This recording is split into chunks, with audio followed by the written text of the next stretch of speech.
ঠিক দেখে মনে হচ্ছে যেন ঠাকুরের পায়ে মাথা দিচ্ছে। দেখুন পুলিশ কিভাবে টাকা নিচ্ছে, মানে টাকা পাচ্ছে। প্রণাম করলেই টাকা পাওয়া যায়।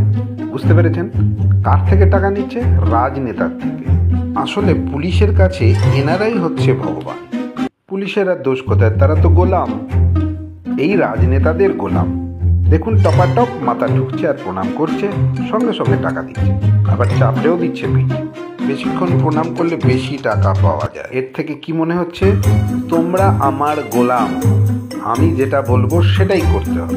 কাজে আমি যত রকম অপকীর্তি করে যাব, পুলিশ সে তো আমি পয়সা দিয়ে কিনে রাখি। পুলিশ দেশের চাকর নয়, এই রাজনেতাদের চাকর। রাজনেতারা যখন যেমন বলবে পুলিশ ঠিক তেমনি করবে, কারণ সেটা তো বুঝতেই পারছেন। যদি ভালো লাগে এটি শেয়ার করবেন, দেখতে থাকবেন, সঙ্গে থাকবেন ই নিউজ ভারত এবং খবরাখবরের।